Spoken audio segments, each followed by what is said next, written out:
Los ganaderos nos trasladan con cierta frecuencia que reciben llamadas telefónicas de empresas que les requieren el pago de algún tipo de deuda y amenazan en incluir al deudor en los llamados ficheros de solvencia patrimonial, los conocidos comúnmente como listados de morosos. Es importante ofrecer una información adecuada sobre ello. Estamos con Juan Carlos Menéndez, que es abogado de Aseagro y va a responder a nuestras preguntas o a nuestras dudas. Buenos días. Hola, muy buenos días.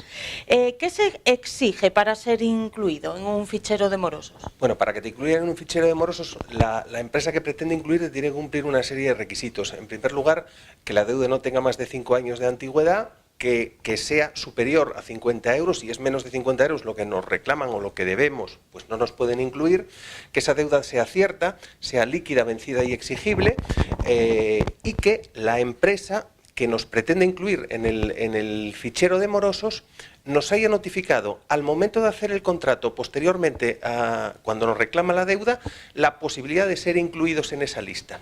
Y después, la empresa que es la gestora del fichero tiene la obligación de comunicarnos de manera fehaciente y por escrito que vamos a ser incluidos en ese fichero y tiene que, digamos, tenernos 30 días en suspensión esa publicación para que podamos ejercer pues, derechos de acceso, rectificación, cancelación o oposición. Si no se dan esos requisitos, la inclusión en el fichero de morosos sería ilegítima.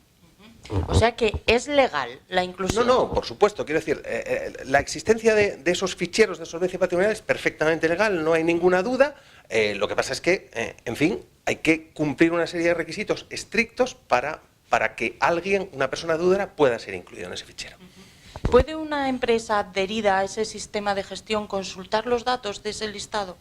Bueno, puede hacerlo, pero bajo unas premisas y unos supuestos que están regulados en la ley. Es decir, no es el Hola ni es una revista de cotilleo, ¿no? Que vamos a mirar a ver si este debe o no. No, vamos a ver. Solo lo pueden hacer aquellas empresas que tengan un contrato vigente con una persona, por ejemplo, que pues, una financiera que nos prestó dinero para adquirir un vehículo, por ejemplo, pues esa, a lo largo de la vida del contrato puede ver en ese fichero cuál es nuestro estado de solvencia patrimonial. Después también lo pueden hacer aquellas empresas con las que vayamos a contratar. Por ejemplo, que vayamos a contratar y que tengamos que hacer pagos aplazados o que solicitemos financiación. Oye, yo quiero comprar un crédito al consumo o donde yo voy a pagar aplazadamente, pues la entidad financiera o la entidad bancaria efectivamente sí que puede consultarnos. Y en el último caso, en los que esa empresa puede consultar, es cuando nos haga prestaciones de carácter periódico. Por ejemplo, el suministro de energía, que no se hace de una sola vez todos los meses, bueno, pues esa empresa suministradora sí que puede efectivamente ir a consultar cuál es nuestra situación de solvencia.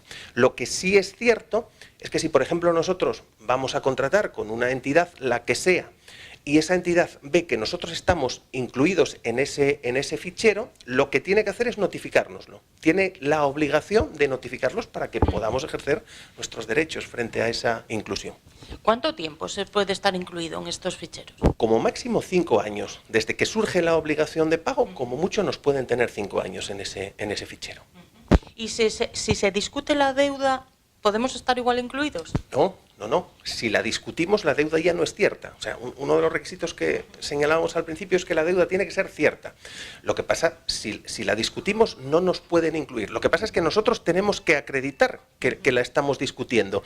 Y eso se hace a través de un procedimiento judicial, arbitral o administrativo, en el que hay una tercera persona que sea la que nos vaya a decir si esa deuda es o no es correcta.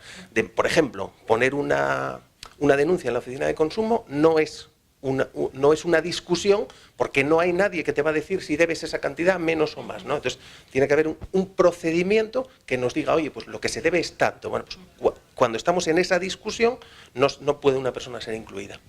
¿Puede que no se incluyan en el fichero en base a contrataciones telefónicas, donde no se ha firmado documentos ni se constata la identidad del interviniente? Porque ahora que te llaman tan a menudo compañías telefónicas por teléfono. Claro, eso es cierto, sí. Digamos que ahora que hay una tendencia a hacer las operaciones fuera de un establecimiento mercantil, yo puedo contratar, pues que se me ponga una ADSL pues por vía telefónica o contratar un suministro de energía. Entonces, lo que tiene que hacer la empresa que entrega ese bien o presta ese servicio es cerciorarse de manera segura que la persona con la que realmente piensa que está contratando sea efectivamente con la que contrata. Entonces esos son los supuestos que se llaman de suplantación de identidad. Es decir, yo con el DNI de otra persona puedo decir, oye, soy fulanito, mi DNI es tal, oye, mándame un teléfono a esta dirección, que sea otra distinta a la del verdadero titular de ese DNI. Entonces, cuando se da esa circunstancia, y cuando nos incluyen en un fichero de morosos, pues efectivamente en ese caso tenemos la oportunidad y la ocasión de reclamar, porque efectivamente es una inclusión ilegítima. Es la empresa la que tiene que asegurarse de con quién contrata. Y ya para finalizar, venga, si no siendo morosos, ¿estamos incluidos en un listado? Pues hay que hacer todo lo posible para salir de ese fichero, ¿no? Hay que dar una serie de pasos, todos ellos, en fin, de manera compasada. Entonces, en esas circunstancias casi siempre mejor utilizar el criterio profesional, buscar una gestión de un abogado tal para poder hacer esa gestión. Pero realmente pues tenemos que notificar con la empresa que nos ha incluido en el listado de morosos, tenemos que hacer una notificación con la empresa gestora del fichero y bueno, tenemos que justificar la inexistencia de la deuda. Y si todo eso lo conseguimos, después tenemos la opción de reclamar la indemnización de los daños y perjuicios derivados de esa, en fin, de esa intromisión ilegítima en nuestro derecho al honor. Bueno, pues como abogado de Aseagro, muchísimas gracias por esta información muy interesante para todos los que nos están viendo. Perfectamente, muchas gracias a vosotros.